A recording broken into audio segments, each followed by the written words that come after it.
اور روزہ نہ صرف یہ کہ انسان کو روحانی ترقی عطا کرتا ہے، تقویٰ دیتا ہے، بلکہ جسمانی طور پر بھی روزہ بہت مفید چیز ہے. انسان کے جسم کا اس پر حق ہے.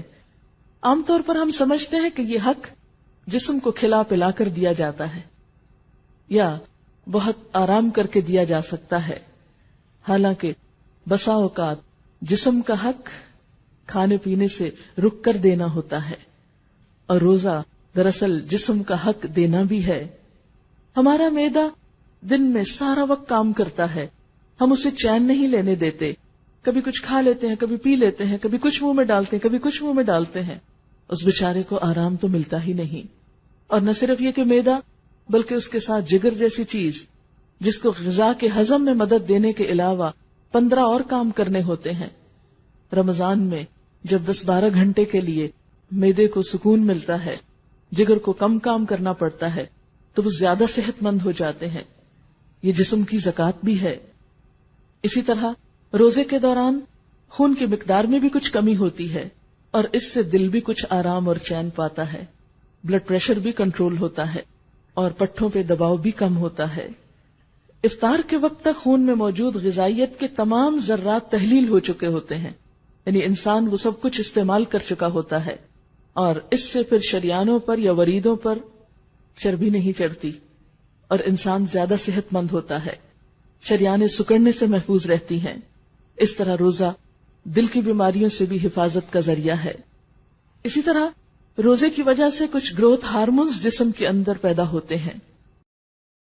ریسرچ سے یہ بات سامنے آئی ہے کہ جو لوگ زیادہ روزے رکھتے ہیں ان کی سکن دیر تک اچھی رہتی ہے، وہ جھریوں سے محفوظ رہتے ہیں.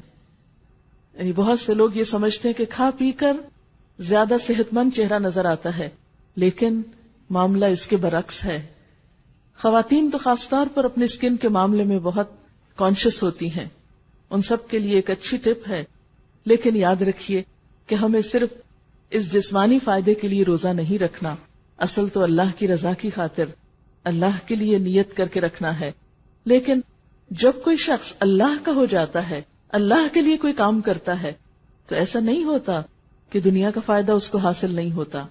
بندہ مومن کی تو بہرحال پرائرٹی آخرت ہے، دنیا تو دوسرے نمبر پر آتی ہے. اس لیے اگر آپ اللہ کی خاطر ایک نیک کام کریں گے تو دنیا میں بھی اس کا فائدہ اٹھائیں گے.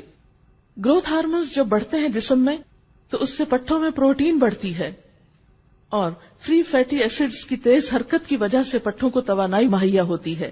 اسی طرح روزہ رکھنے سے خوراک کی توڑ پھوڑ کا بنیادی نظام میٹابولک ریٹ جو ہے وہ بھی معتدل رہتا ہے.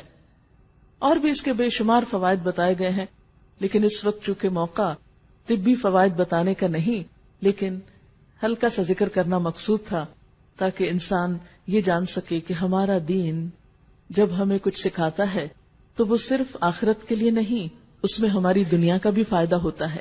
بہت سے لوگوں کو یہ غلط فہمی ہوتی ہے کہ اگر ہم دین کی طرف آئیں گے یا دین کے لیے کچھ کام کریں گے تو شاید ہمیں دنیا مکمل طور پر بند کرنی پڑے یا دنیا ہم سے چھٹ جائے گی.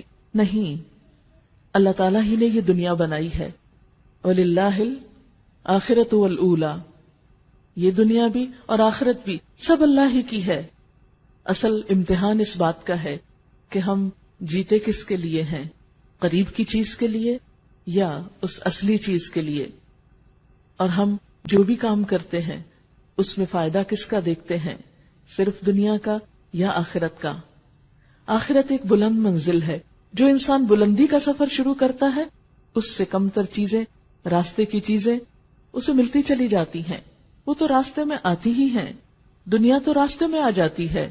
لیکن جو شخص آخرت پر اپنی نظر رکھ کے جیتا ہے اور وہ قدم بقدم سفر کرتا چلا جاتا ہے، اسے وہ منزل بھی مل جاتی ہے اور راستے کے فائدے بھی اٹھا لیتا ہے. لیکن اگر کوئی شخص اپنا گول ہی ایسا رکھے کہ وہ صرف دنیا کے لیے جیے تو آخرت اس سے چھٹ سکتی ہے، وہ وہاں تک نہیں پہنچ سکتا.